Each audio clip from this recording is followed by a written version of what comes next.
Hi everyone, we are live on the show. This is a really exciting interview. I have the one and only Cody Wilson with me today, and we are talking about the reopening of his website, Defense Distributed. Thank you so much for chatting with me, Cody. It's my pleasure. Thank you for having me. So you just got off a big conference, the press conference that you held, where you had some pretty exciting news there. So before we go into that, and we'll announce that in a second, but let's talk about what you've been dealing with for the past few years and what your website does. So you have a website called Defense Distributed, and you have been right at the forefront of allowing blueprints so that people could print their own guns at home, essentially. You created something called the Liberator about 6 years ago, which was a 3D printed gun, and I believe it was the first 3D printed gun that was ever created. And then you gave away these blueprints for the printing of this gun online, and the government didn't like this. So let's give people a little bit of an overview of what exactly happened. Okay, yeah, well, thank you.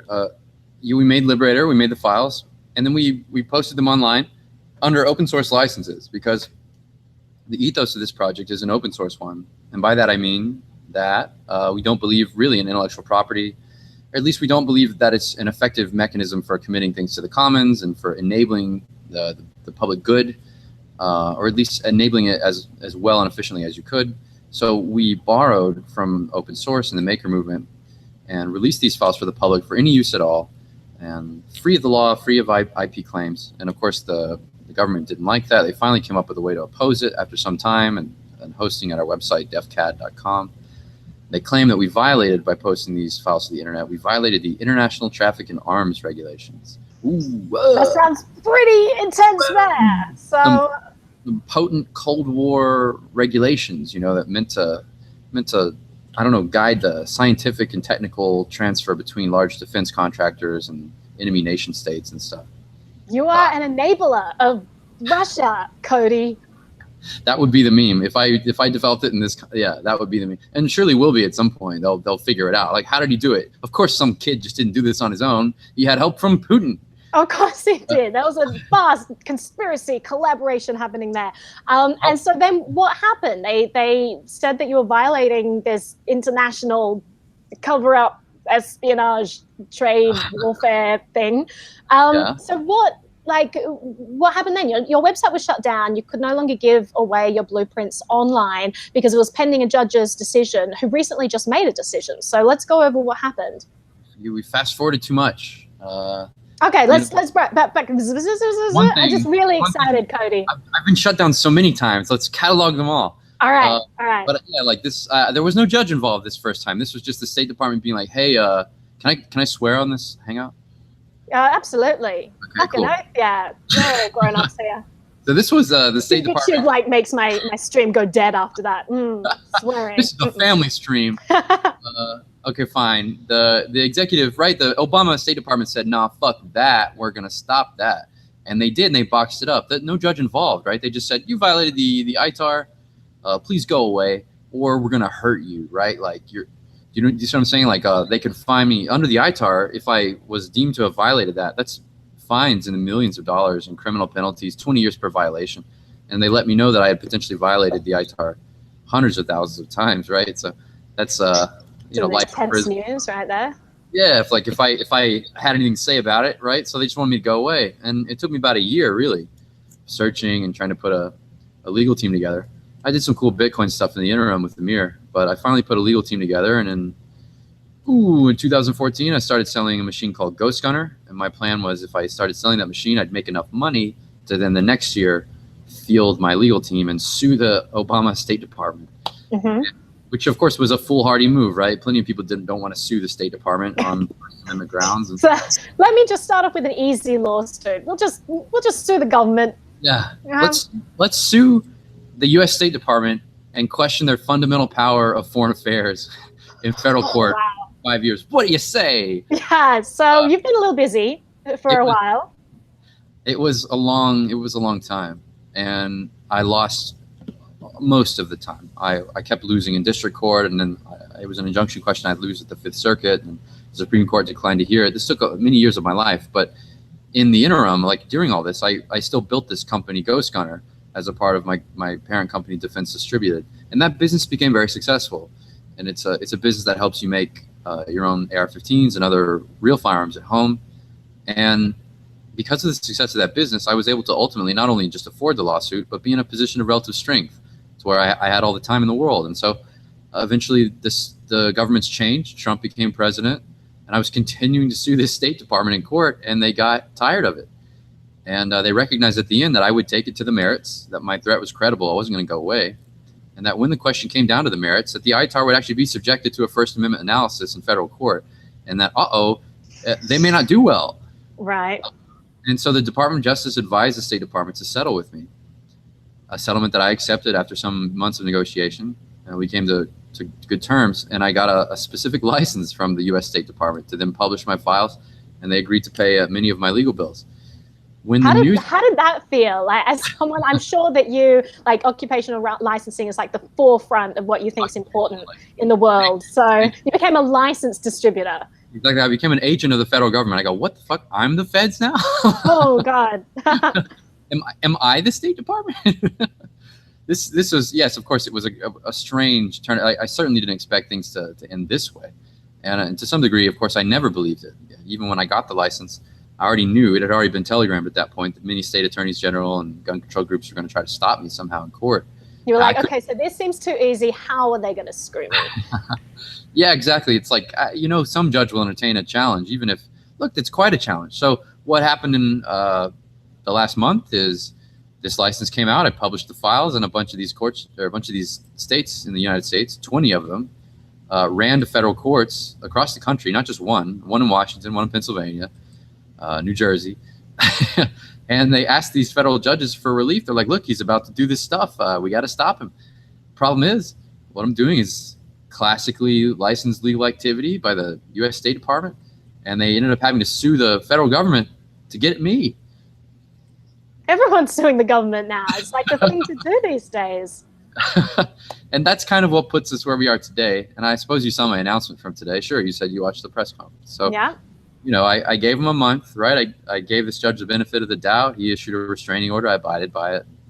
Then he came back later with just a farce of a ruling, saying that there was, I declined to analyze the First Amendment, and sure, these states have standing to second guess the decisions of the U.S. State Department. Look, I don't expect everyone to be up on federal civil procedure and federal law and stuff, but a state government can't come into court and second guess the decision making of the U.S. State Department.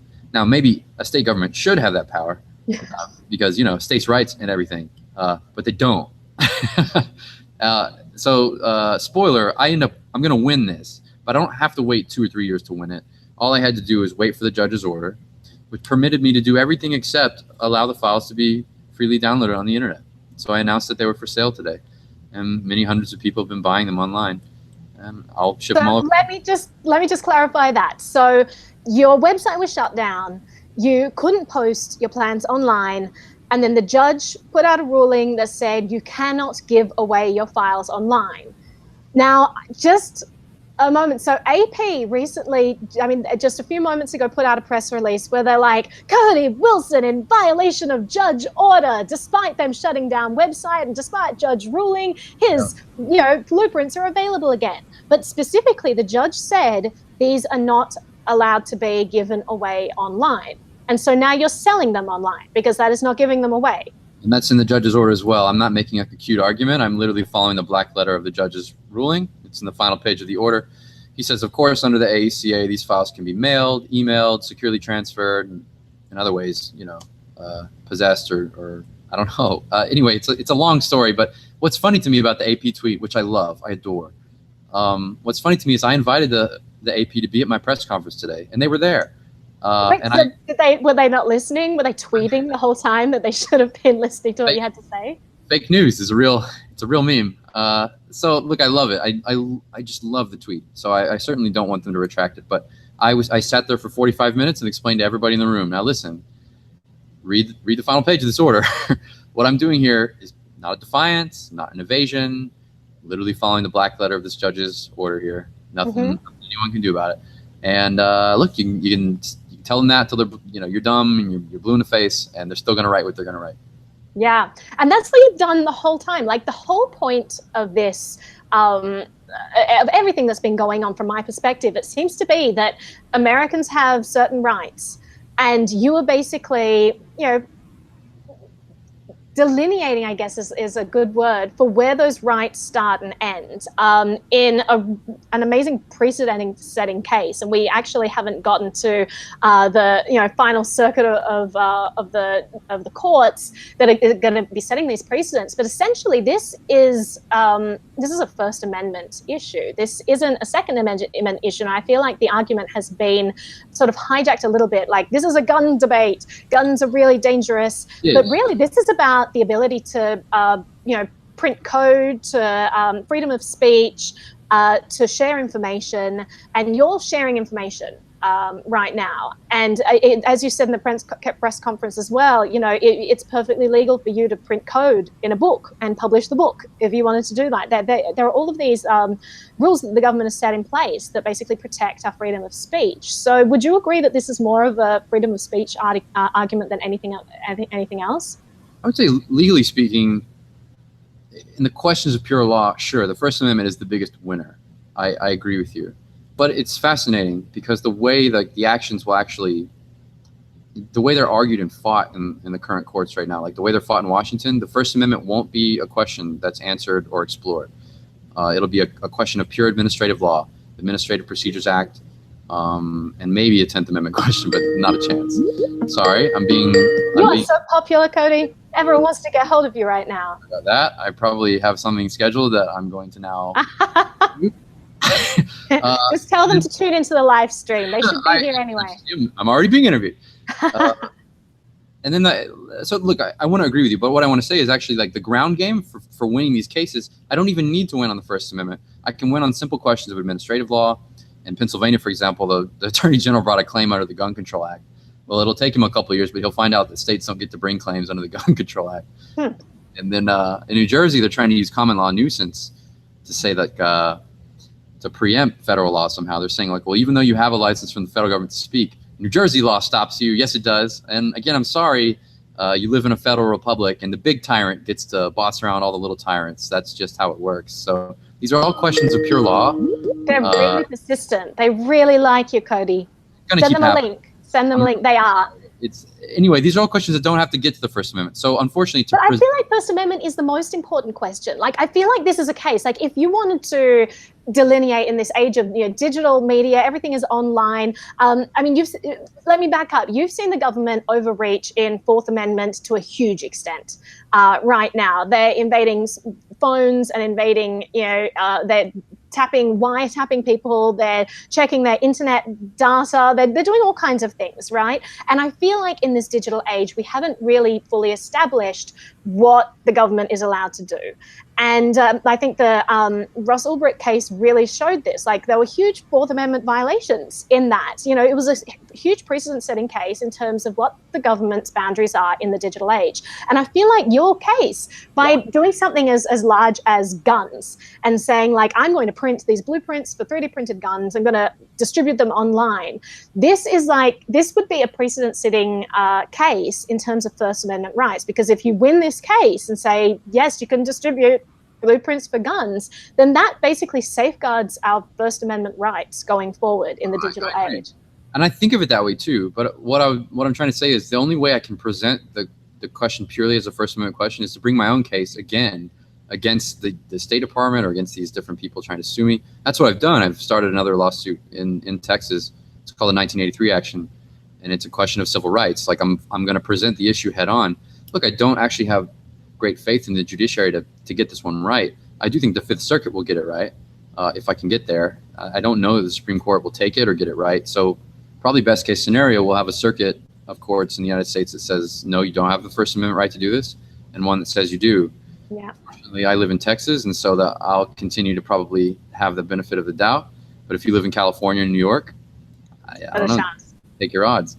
Yeah, I have a question from the chat there. Someone who's wanting to know if your case is related to the Phil Zimmerman's prosecution for the release of PGP. Would you say that the two of those are related? They're related spiritually, and they're actually related in terms of personnel. And of course, my original controversy with the State Department, I sued the State Department challenging the ITAR. this was the same set of laws that the DOJ was using to investigate Phil Zimmerman back in the 90s. And now it wasn't Zimmerman in the end that challenged the government. It was a gentleman named Bernstein in I think it was California. And he challenged the ITAR under the First Amendment, just like I did 25 years later. Bernstein ended up taking that case to the Ninth Circuit twice before the Clinton administration reclassified encryption under the Commerce rules. I ended up taking the ITAR to the Fifth Circuit and I was on my way to taking it to the Fifth Circuit again, and then the State Department reclassified the code in my case as well. So there are direct parallels to Bernstein and Zimmerman's case and what happened, and even in the similar types of activism that the people involved themselves in. People began to publish books with the code that Zimmerman had. People began to publish books of my code. It's the same type of activism. It's the same type of demonstration. In free spheres of action where there's limitless and frictionless markets of information, there's no meaningful way to prevent people from acquiring specific knowledge and specific software. Yeah, well, it's certainly an incredibly important case. You were talking in your press conference also, you were talking about all of the censorship that's happened, not just with your platform, but also in media. You were saying that Amazon actually censored your content. So tell me about that. Not even mine. I didn't pull a stunt like putting a book up on Amazon, and I didn't advocate that anyone do that. But some people did independently. Yeah, it's great to see that they did that, and that one of the books became very popular, like the #1 book in computer-aided design for a little bit. But yeah, Amazon chose to pull it, and of course the standard template answer, well, it violated our terms. I'm not sure how, but okay, Amazon, I'll take you at your word on that. That's an interesting case, right? Because on the one hand, I totally respect a private company's ability to censor all they want on their platform. It's theirs, they can do what they want. On the other side of things, you didn't violate the law. You're doing everything by the book. You have a license to be distributing this information. Like, there's nothing illegal. So I'm very interested in what terms and conditions this violated. I mean, is there a clause in there that says we don't like your political beliefs, and if we don't, then we get to kick you out? Like, I mean, it's scary when you get to companies this size. Like, although it's private corporations, as I said, do what they want, it's still a little bit scary when you have people censoring for political reasons. And it is well placed. And I think again, I think the studied libertarian answer is to begrudgingly say, look, they can do whatever they want. I continue to agree. Facebook prevents you from sharing links to websites that host 3D printed guns. They literally prevent you from sharing the link. It's an act of outrageous and obvious censorship. Yeah. But again, I don't think that somehow opens up a legitimate avenue for government involvement in the platform. I hate Facebook. Sure. I think Facebook is the enemy of the people and a contractor of the state, and Google as well. Google would build AI to help China become a more perfect totalitarian nightmare. But again, I don't believe that that's then an excuse to involve our state in their administrations. We can only do our best to build. Look, and I get that ultimately is ridiculous, and that will end up destroying me as a person, to think that I just can't on principle support the I think you're right, though, and it actually drives me crazy when I hear about people putting lawsuits against Facebook because they have a cryptocurrency related organization and they can't do advertising or something like that. It's like, what? Rather than suing them, why don't you build your own platform where you can go and do that? If I build a website and I want to, have people on it that I want, it's like letting people into my home, right? I get to choose who I let into my home. I credit these arguments, and I've even gone my own way toward. I've built platforms in the past for people who kicked off websites, and then you see how many other pillars in the ecosystems of payments and hosting and stuff also don't support you. And every single day, as you're losing your ass out there, you can tell yourself, well, they're private companies, they can do what they want. But it's obvious that there's a cultural collusion, a kind of involvement with the state of affairs, where these companies, especially in Silicon Valley, want what our socialist elites want. And this discomfort and this inability to pronounce a way to oppose these platforms, it should get you thinking. It should get you acting. We certainly shouldn't just sit here and be like, well, screw Alex Jones, I'm glad he's gone. We've got to think about ways to create incentives to prevent this type of behavior. Have you gotten any flack from Patreon for creating your Hatreon site? No, I don't think Patreon was successful enough for long enough to really warrant kind of cease and desist. I expected it. It was one of the first legal questions I had to analyze. No secret, right? But many of the things that I do, I have analyzed before I do them, which I advise any potential libertarian activists out there listening, or any activist in waiting, study. Don't like blindly go against the government, saying like, I'm just gonna wave my black and gold flag and see what happens. Like, I promise you, if you want to pick a fight with the government, you're gonna get it. And so make sure you know how you're gonna fight, because I guarantee you're gonna get all you want. So be careful before you do it. Yeah. But no, I don't think we were big enough long enough for that type of opposition. It was easy. In the end, it was just like WikiLeaks. Visa itself was like, what is this? No, we're not doing this. And they turned it off. It was quite simple to go to the very root of access and just be disabled. Yeah. So I have a question. Not many people are talking about this point. The fact that, I mean, you put those bullet points on the internet, which meant that they were available to anyone who wanted them. And that can't be undone. You can't put the cat back in the bag. And like the way that the media is portraying this, they're talking about like, oh, well, this judge's decision is going to determine whether or not these things are going to be available online. It's almost like the same way they're talking about cryptocurrency, like, oh, well, the judge's decision is going to determine whether or not this is going to be available in this country, or any sort of distributed tech. And I think that what the media is missing at the moment, and the sort of giant elephant in the room, is that decentralized tech and distributed tech gives so much more power to the people, and I don't think people even realize how much power they have been given with this. We have all of these things at our disposal that enable us to, proliferate information, to use alternative money supplies that the government can't shut down.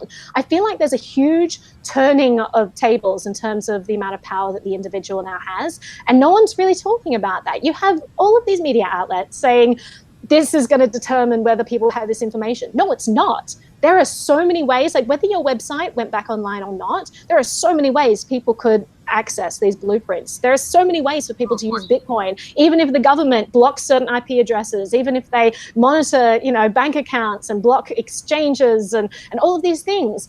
They can slow down things. They can make things harder. They cannot stop this. And no one's really talking about how they can't be stopped. Well, I think you're right. But of course, if we all understood that immediately, there's no more drama or controversy, right? I agree with you. And some of this is the death knell of politics, and it's sad, or at least the death knell of non-politics. When I think about these questions, I immediately become theoretical and boring. But one thing I really so much wanted to say in my press conference, but resisted, are these poetics of like the people that I read, like Baudrillard. When I encounter power at this stage, understanding like you do that, look, we have all these alternative systems. We have nothing but, the technical efficiency to route around any of this regulatory caprice. When I think about this, and I think about the words that these powers use, like ghost guns, like in my industry, it's a ghost gun. And this is simply like a snarl word that power uses to describe something that it can't, grasp, it can't contain, and ultimately something that actually haunts it. Oh, it's a ghost gun. Power is confessing to you that it's haunted. And so in Baudrillard, I say, in this phase, a power that can only see and chase ghosts is a power that itself is ghostly and vulnerable. It's never been easier to simply topple these people, right? Like, look at the mountain of consternation and money and 20 states running to federal court. No, Your Honor, we're going to stop it. We're going to protect America. And all I literally had to do was sidestep it a day later and say, thanks for playing, right? It was simple. I was always waiting to do it. And of course, they've been deeply, deeply humiliated. This is a power which can only lose face and can only show that it's vulnerable.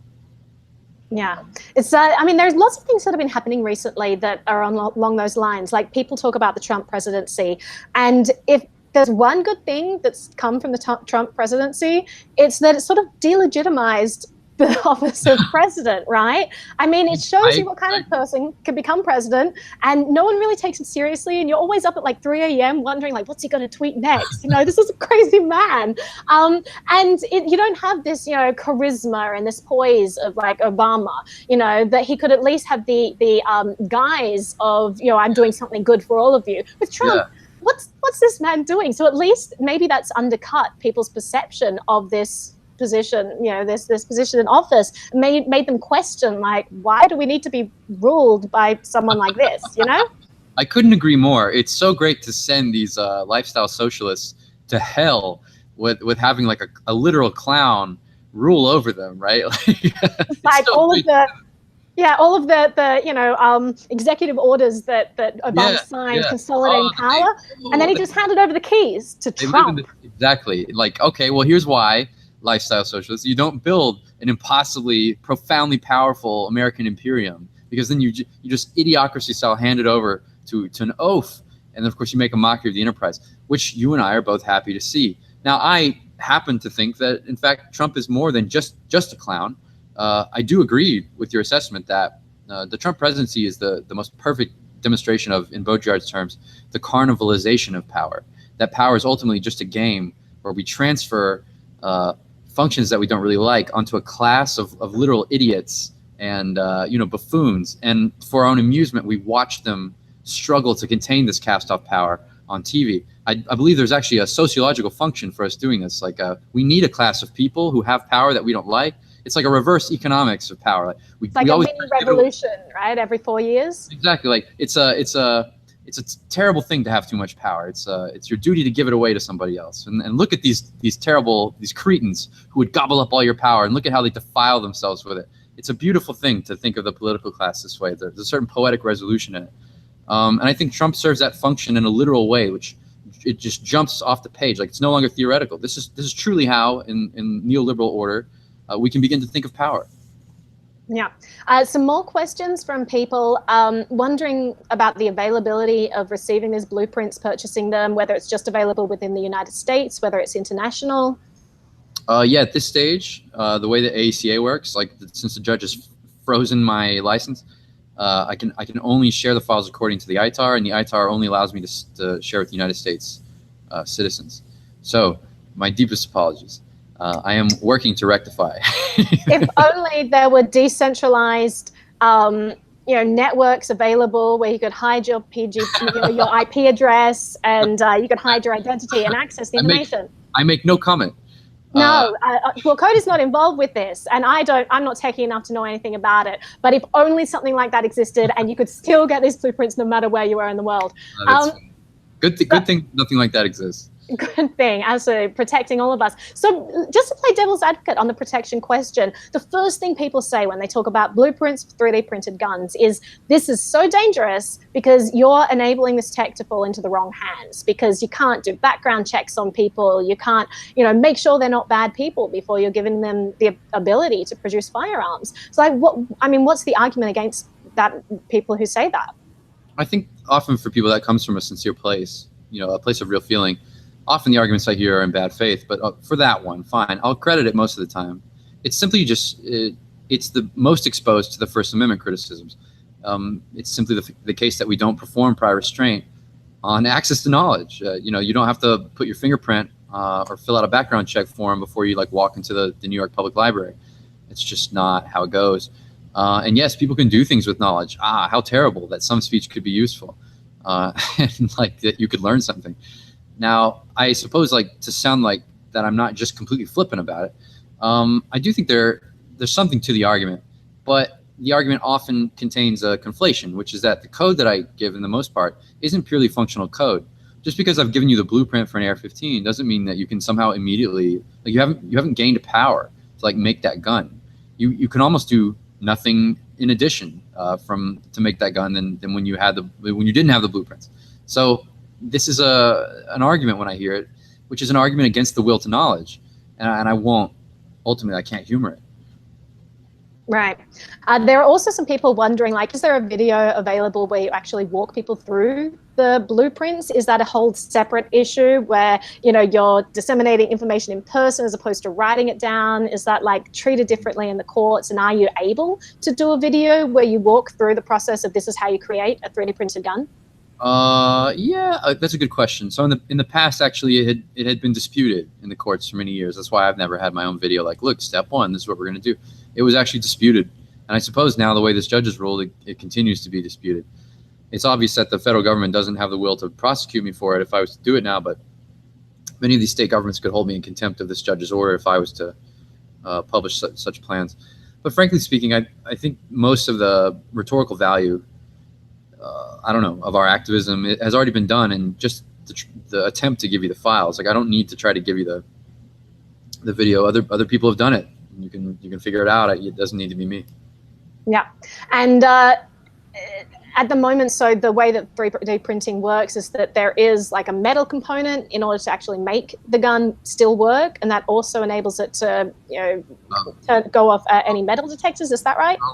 I'll tease it out for you. Like, there's a law that says you can't have a gun, without a certain amount of requisite steel in the frame, integral to the frame. So there's two things you got to do. Like, in order to build that gun legally, you have to build it in a certain order. First thing you do if you build the frame is put that metal in it, because if you build the rest of the gun without the metal, you might violate federal law. But there's a way to build that gun if you follow our steps, which is a completely legal Title I pistol. And the pistol is at the very core of what's protected by Heller, the Supreme Court decision, which gives you the individual right to keep and bear arms. So this isn't as exotic as, like, let's say, an assault rifle, which ostensibly you may not have the right to own. You certainly, if you have the right to own any kind of firearm, you have the right to own a single shot pistol like the Liberator. Sorry that it can be made out of composite. Oops, Right. And where would one go if they wanted to find Onion links to the files, or are you not aware of them available anywhere? I think I'm not actually allowed to tell you. Like, okay. The one thing we can say is that on your website at the moment, they are for sale and people can set their own price, correct? That's right. Yes. Yeah, you can name your own price. I forgot to mention that. Look, I'm not a very good salesman in the end, am I? You need a PR team. We'll get you more of my shows, and we'll just. All this time trying to give things away, I forget that you have to, you have to live in the world. You have to make money. But yeah, you can name your own price. So put in 0 if you want, you bastard. And it's just as good as getting it for free. No, I'm kidding. Like, you'll still have to pay shipping, so I gotcha.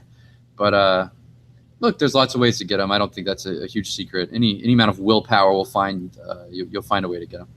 Yeah. Well, this has been absolutely wonderful, Cody, and I look forward to your continued success in the courts. I do really hope that this goes all the way to the final circuit in the courts, so that we can have a precedent-setting case that does delineate what people are allowed to do in terms of freedom of speech. I think it's, in the digital age, it's a really pressing concern for a lot of people, and it's an important issue. And I'm really glad you've been at the forefront of this and just fighting for people's freedoms, for giving them options, and for letting people know what they can do, what their rights are.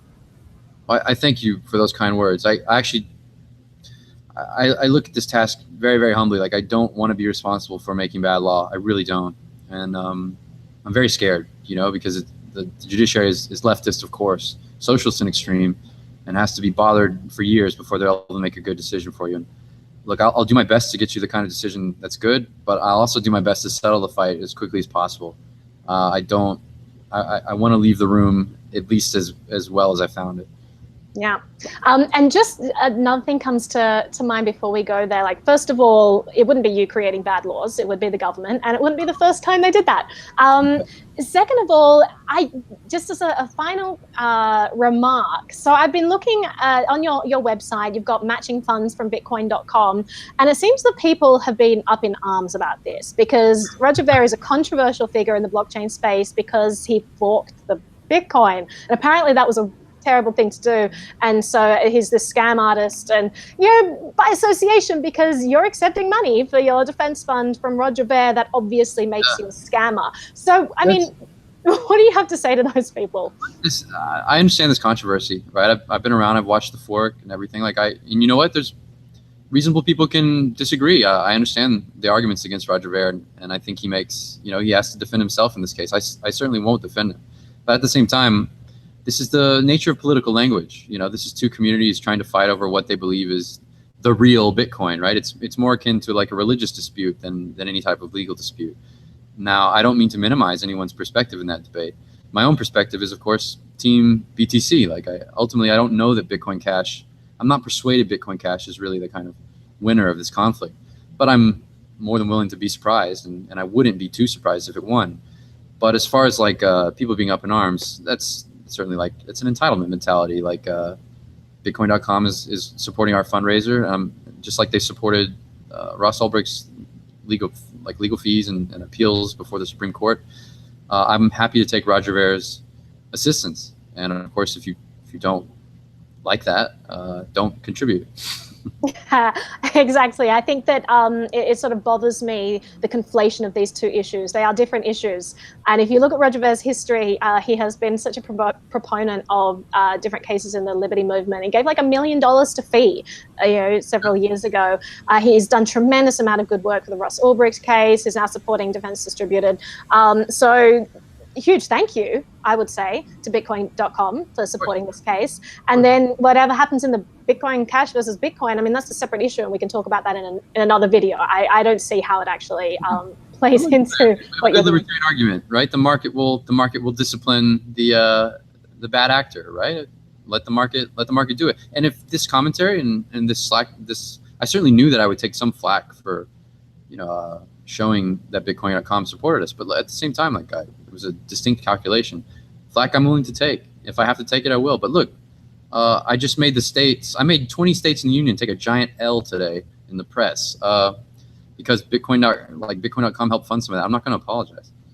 I don't think you should. But huge thank you, Cody. And again, as I said before, you're doing awesome things, just providing people tools for freedom. So thank you for doing that. Thank you for your awesome work. Thank you to your dedication, especially in the cryptocurrency space.